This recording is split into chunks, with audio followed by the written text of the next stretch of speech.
ಈ ಉತ್ತರ ನಿಮ್ಮಲ್ಲಿ ಇರುವಂತಹ ಆತ್ಮವಿಶ್ವಾಸವನ್ನು ತೋರಿಸುತ್ತೆ, ಬಿ ಜೆ ಪಿ ಜೊತೆಗಿನ ಬದ್ಧತೆ ಮತ್ತು ಮುಂದಿನ ಗುರಿಯನ್ನು ತೋರಿಸ್ತಾ ಇದೆ. ದೇಶದಲ್ಲಿ ಎಲ್ಲಿ ನೋಡಿದ್ರೂ ಬಿ ಜೆ ಪಿ ಕಾಣಿಸ್ತಾ ಇದೆ, ರಾಜ್ಯದಲ್ಲಿ ಕಾಂಗ್ರೆಸ್ ರಾರಾಜಿಸ್ತಾ ಇದೆ. ಯಾಕೆ ಅಂದರೆ ದೀಪ ಆರೋ ಮುಂಚೆ ಜೋರಾಗಿ ಉರಿತದಂತೆ, ಹಂಗೆ ಸ್ವಲ್ಪ ಉರಿತಾ ಇದೆ. ಆದರೆ ಅದರ ಕೆಳಗಡೆ ದೀಪಕ್ಕೆ ಬೇಕಾದಂಥ ಎಣ್ಣೆ ಖಾಲಿ ಆಗ್ತಾ ಇದೆ. ಬರೀ ಸಂಪುಟ ರಚನೆ ಆಗಲಿ, ಇದ್ರ ಬಂಡವಾಳ ಗೊತ್ತಾಗ್ತದೆ. ಬಹುಶಃ ಸಂಪುಟ ಪೂರ್ಣ ಪ್ರಮಾಣದಲ್ಲಿ ರಚನೆ ಮಾಡಿ ಮುಖ್ಯಮಂತ್ರಿಗಳು ಈ ಪರಿಷತ್ ಚುನಾವಣೆ ಮಾಡಿದರೆ ಅಡ್ಡ ಮತದಾನ ಎಲ್ಲಾಯ್ತಾಯ್ತು ಹೆಂಗಾಯ್ತಾಯ್ತು ಅಂತ ಆಗ ಗೊತ್ತಾಗ್ತಾ ಇದೆ. ಇದು ತಿರುಗು ಮುರುಗು ಆಗ್ತಿತ್ತು.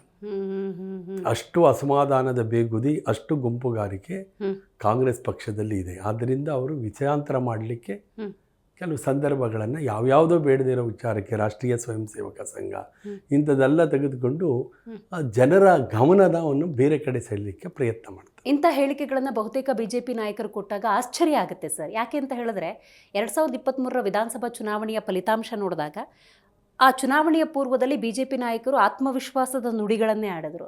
ರೈಟ್, 60+ ಬಂದ್ರಿ, ಉಪಚುನಾವಣೆಗಳಾಯಿತು, ಆ ಚುನಾವಣೆಗೂ ಪೂರ್ವದಲ್ಲಿ ಆತ್ಮವಿಶ್ವಾಸದ ನುಡಿಗಳು.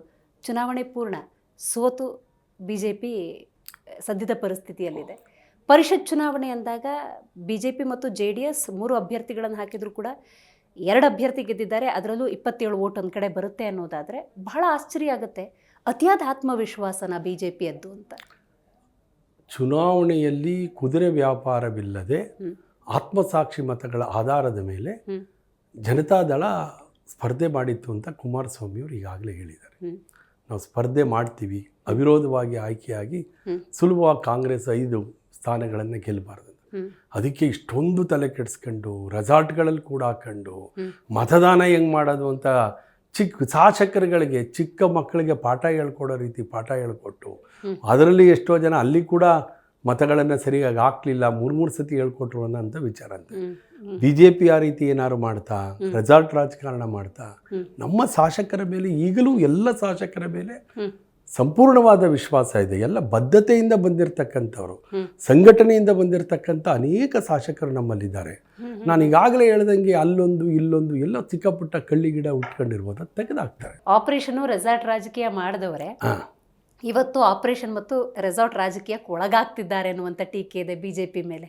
ಸಂದರ್ಭ ಸಮಯಗಳು ಬಂದಾಗ ರಾಜಕಾರಣದಲ್ಲಿ ಕಾಲ ಕಾಲಕ್ಕೆ ಏನು ಬೇಕು, ನಾವು ಅವತ್ತಿನ ದಿನದಲ್ಲಿ ಯಾರು ಆ ಸರ್ಕಾರದ ವ್ಯವಸ್ಥೆಯನ್ನು, ಸಮ್ಮಿಶ್ರ ಸರ್ಕಾರದ ವ್ಯವಸ್ಥೆಯನ್ನು ಉಸಿರುಗಟ್ಟಿಸುವ ವಾತಾವರಣದಿಂದ ಹೊರಬಂದು ಶಾಸಕರು ಅವತ್ತು ರಾಜೀನಾಮೆ ಕೊಟ್ಟಿದ್ದು 2019. ಆದರೆ ಇವತ್ತು 135 ಶಾಸಕರಿದ್ದು 4-5 ಇಂಡಿಪೆಂಡೆಂಟ್ಗಳು ಇವರಿಗೆ ಸಪೋರ್ಟ್ ಮಾಡೋ ಪರಿಸ್ಥಿತಿಯಲ್ಲಿದ್ದು, ನಮ್ಮಲ್ಲಿ ಉಚ್ಚಾಟನೆ ಆದವರು ಅವರಿಗೆ ಸಪೋರ್ಟ್ ಮಾಡೋ ಪರಿಸ್ಥಿತಿ ಇದ್ದು, ಯಾಕೆ ಆತಂಕ, ಯಾಕೆ ರಿಸಲ್ಟ್ ಕರ್ಕೊಂಡೋದ್ರಿ? ಯಾರಾದರೂ ಅಷ್ಟೊಂದು ನಿಮಗೆ ಶಾಸಕರ ಮೇಲೆ ನಂಬಿಕೆ ಇರಲಿಲ್ವೇ? ಆ್ಯಕ್ಚುಲಿ ಎಷ್ಟು ಜನ ಶಾಸಕರನ್ನ ಕೂಡ ಹಾಕಿದ್ರೋ ಅವರೆಲ್ಲರೂ ಕೂಡ ಅನುಮಾನದ ವಕ್ರದೃಷ್ಟಿಗೆ ಒಳಗಾಗಿದ್ದವರು ಅಂತ ಹೇಳಲಿಕ್ಕೆ ಹೇಳ್ತೀನಿ. ಅಷ್ಟು ಶಾಸಕರಿಗೆ ಅವಮಾನ ಮಾಡಿದ್ದಾರೆ ಕಾಂಗ್ರೆಸ್ಸಿಗರು. ನಿಮ್ಮ ಮೇಲೆ ನಂಬಿಕೆ ಇಲ್ಲ, 3 ದಿನ ರೆಸಾರ್ಟಲ್ಲಿರಿ ಅಂತ ಓಟ್ ಹಾಕ್ಲಿಕ್ಕೆ. ಅದರಿಂದ ರೆಸಾರ್ಟ್ ಸಂಸ್ಕೃತಿಗೆ ಮುಖ್ಯಮಂತ್ರಿಗಳಿಗೂ ಅವಿನಾಭಾವ ಸಂಬಂಧ ಇದೆ. ಗುಜರಾತ್ನವ್ರು ಬಂದರೆ ಇಲ್ಲಿ ರೆಸಾರ್ಟ್ ಕೊಡ್ತಾರೆ, ಮಧ್ಯಪ್ರದೇಶವ್ರು ಬಂದರೆ ರೆಸಾರ್ಟ್ ರಾಜಕೀಯ ಮಾಡಿ ಕೂಡ ಹಾಕಂತಾರೆ, ಕೂಡ ಹಾಕೊಳ್ಳೋದು, ಕರ್ಕೊಂಡೋಗಿ ಓಟ್ ಹಾಕ್ಸೋದು, ಇದರಲ್ಲಿ ಅವರು ಪಳಗಿದ್ದಾರೆ. ಬಹುಶಃ ಇದಕ್ಕೆ ಅವರಿಗೆ ಒಂದು ಡಾಕ್ಟರೇಟನ್ನು ಯಾವ್ದಾದ್ರು ಯೂನಿವರ್ಸಿಟಿ ಕೊಡ್ಬೋದು ಅನ್ಸುತ್ತೆ. ಇಷ್ಟೆಲ್ಲ ಟೀಕೆಗಳ ನಡುವೆ ಪರಿಷತ್ತಿಗೆ ಅಭ್ಯರ್ಥಿಯ ಆಯ್ಕೆ ಅಂದಾಗ ಒಂದಷ್ಟು ವಿಶ್ವಾಸದ ನುಡಿಗಳು ಮತ್ತು ಪ್ರಶಂಸೆಯ ಮಾತುಗಳು ಕೇಳಿಬಂತು. ಸಾಮಾಜಿಕ ನ್ಯಾಯದ ಅಭ್ಯರ್ಥಿಯ ಆಯ್ಕೆ ಅಂತ ಏನು ಹೇಳ್ತೀರಿ ಸರ್ ಇದ್ರ ಬಗ್ಗೆ? ಭಾಳ ಸಂತೋಷ. ಬೊಗಳೆ ಹೊಡಿತಾರೆ ಕಾಂಗ್ರೆಸ್ನವರು. ಸಾಮಾಜಿಕ ನ್ಯಾಯ, ಅಹಿಂದ ಅನ್ನೋದೇ ಒಂದು ಡೋಂಗಿ, ಅದು ಡೋಂಗಿ ಸಂಘಟನೆ ಅಲ್ಲ ಅದು. ಅದರ ಹೆಸರು ಹೇಳ್ಕೊಂಡು ಅಧಿಕಾರವನ್ನು ಅನುಭವಿಸಿದ್ರು, ಆ ವರ್ಗಗಳಿಗೆ ಅನ್ಯಾಯ ಮಾಡಿದ್ರು. ಅದರಲ್ಲೂ ಹಿಂದ ವರ್ಗ ಅಂತೂ ಬಹಳ ದೊಡ್ಡ ಮಟ್ಟದಲ್ಲಿ ವಂಚನೆ ಆಯಿತು. ಯಾವ ಸಮುದಾಯ, ಯಾಕೆಂದರೆ ಇವತ್ತು ರಾಜಕೀಯ ವ್ಯವಸ್ಥೆಯಲ್ಲಿ ರಾಜಕೀಯ ಅಸ್ಪೃಶ್ಯತೆ ಇದೆ. 100 ಸಮುದಾಯಗಳನ್ನು ಇನ್ನೂ ವಿಧಾನಸೌಧದ ಬಾಗಿಲನ್ನೇ ನೋಡಿಲ್ಲ.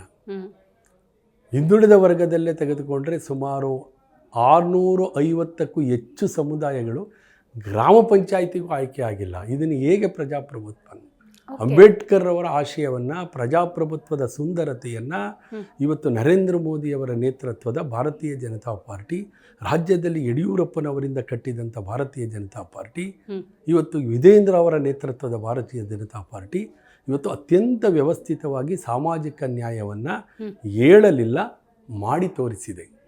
ಅಡದೇ ಮಾಡುವವನ ರೂಢಿಯೊಳಗೆ ಉತ್ತಮನು ಅಂತ. ಒಂದೇ ಉದಾಹರಣೆ, ಕೇವಲ 2,000 ಜನಸಂಖ್ಯೆ ಇರ್ತಕ್ಕಂಥ ಆದಿವಾಸಿ ಸಿದ್ಧಿ ಜನಾಂಗದ ಒಬ್ಬರನ್ನ ನಾವು ಶಾಂತಾರಾಮ್ ಸಿದ್ದಿ ಅವ್ರನ್ನ ಪರಿಷತ್ತಿಗೆ ಕಳಿಸ್ತೀವಿ ಅಂದರೆ ಇದಕ್ಕಿಂತ ಪ್ರಜಾಪ್ರಭುತ್ವ ಬೇಕಾ? ಸವಿತಾ ಸಮಾಜ ಅಶೋಕ್ ಗಸ್ತಿ ದುರದೃಷ್ಟವಶಾತ್ ಅವ್ರು ತೀರೋದ್ರು ಕೂಡ ಅವ್ರನ್ನ ರಾಜ್ಯಸಭೆ ಕಳಿಸಿತ್ತು.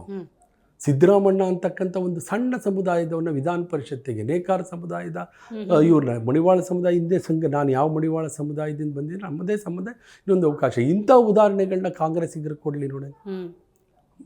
ಹೇಳೋದು ವೇದಾಂತ, ತಿನ್ನೋದು ಬದನೆಕಾಯಿ ಅನ್ನೋ ಗಾದೆ ಕೇಳಿದ್ದೀರಿ. ಇದಕ್ಕೆ ಕಾಂಗ್ರೆಸ್ ಸೇರಿದೆ.